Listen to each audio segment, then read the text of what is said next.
I'll have you do blood pressure just like you do a normal patient. Parker Summons is one of nearly 1,000 students enrolled in one of the most unique schools in the country.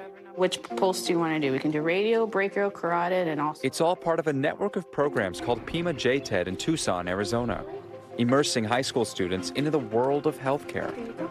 The goal?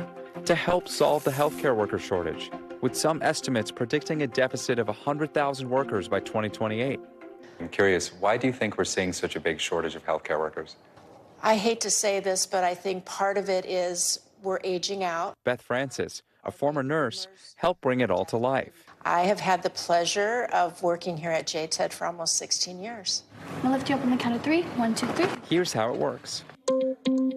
When the bell rings at the end of the school day, students across southern Arizona head to JTED to master real-world skills. Today, we are just going to be talking about pulse. It's kind of like an after-school program, but for healthcare, where they can actually leave with a certification in hand. Cindy Rankin is a JTED board member and an associate professor at the University of Arizona.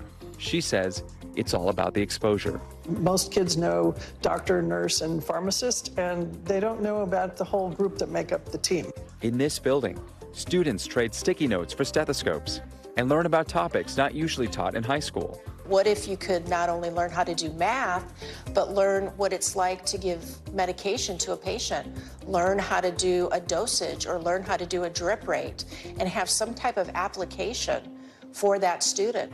They learn real-world skills, like how to draw blood. I'm here with Alex Gonzalez, who's a student here at JTED, who's gonna be drawing my blood for me. Would you like a stress ball? Sure, I'll take a stress ball. Wow, look at that. First try. Didn't hurt at all. And on top of this, they also have access to incredible state-of-the-art technology. So we have our mannequin here, and it's really cool because you can see I can adjust the eyes. So let's say we're having some kidney problems, we can do jaundice, so you'll see the yellow discoloration. You can also have bloodshot eyes. Oh, wow. So let's say I'm over there in the observation room and our patient starts coughing. Or let's say that our patient's kind of having a hard time. My chest is tight. Oh my God. What's your favorite thing you've learned so far? I honestly like taking all the vital signs. It's a lot easier than people think.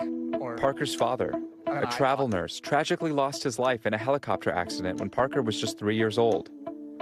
He was a flight nurse, and he would, of course, help people who needed those situational help. It was an inspection that had gone wrong on the helicopter, and it crashed shortly after they had taken off.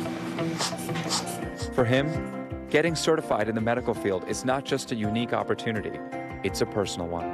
I'm definitely most excited to learn about the influence I have on people and what they want to do with their lives. So, of course, like what my dad was to me, I can maybe be that to someone else.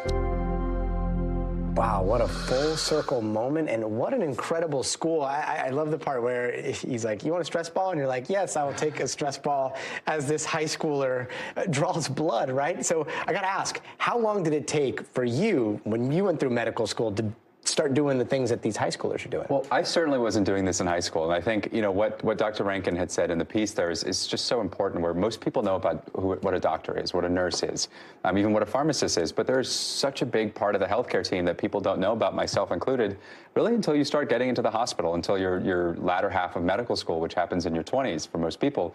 So the fact that they're learning about this at, age 14, 15, 16 years old, I think is really, really big. And as we heard in the piece, there is a pretty big healthcare shortage, healthcare worker shortage out there. So we're hoping this can kind of help spar some interest. Absolutely. And I imagine that now having this school on your resume or your application when you're trying to get into med school, people are going to see that and they're going to be like, oh, all right, they know a lot going in here. But the certifications, what kind of certifications are they leaving high school with?